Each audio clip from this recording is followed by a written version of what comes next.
এফালে ন্যায়ালয়ৰ ৰায়দানৰ পিছতেই অসমৰ মুখ্যমন্ত্ৰী ডক্টৰ হিমন্ত বিশ্ব শৰ্মা তাৎপৰ্যপূৰ্ণ মন্তব্য। বহাগ বিহুৰ পূৰ্বেহে হ'ব পঞ্চায়ত নিৰ্বাচন। ন্যায়ালয়ৰ ৰায়ৰ পিছতে মুখ্যমন্ত্ৰীৰ ঘোষণা, ৰাজ্যত এতিয়া পঞ্চায়ত নিৰ্বাচন পতাৰ পৰিৱেশ নাই। মেট্ৰিক আৰু উচ্চ মাধ্যমিকৰ পৰীক্ষাৰ বাবে এই সিদ্ধান্ত গ্ৰহণ কৰিছে ৰাজ্য চৰকাৰে। নিৰ্বাচন অনুষ্ঠিত কৰিব পাৰি বুলি গুৱাহাটী উচ্চ ন্যায়ালয়ে এটা ৰায়দান কৰিছে।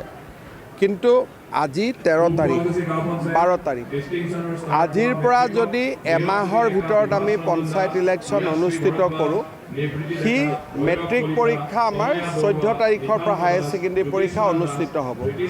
গতিকে আমি কাউণ্টিং হ'লেই নাপাম আৰু গোটেই গাঁওবিলাকত নিৰ্বাচনৰ পৰিৱেশ হৈ থাকিলে পঢ়া শুনা ল'ৰা ছোৱালীয়েতো পৰীক্ষা দিব নোৱাৰিব। গতিকে মই ভাবোঁ আমাৰ হাতৰ পৰা সময়টো পাৰ হৈ গ'ল। এতিয়া মেট্ৰিক আৰু হায়াৰ ছেকেণ্ডেৰী পৰীক্ষাৰ পিছত আমি পঞ্চায়ত ইলেকশ্যনৰ ব্যৱস্থা কৰিম। মই ভাবোঁ যে বিহুৰ আগে পিছে আমি পাতিব লাগিব, কাৰণ বৰ্তমান সময়ত ইলেকশ্যন পাতাৰ পৰিৱেশটো নাথাকিব।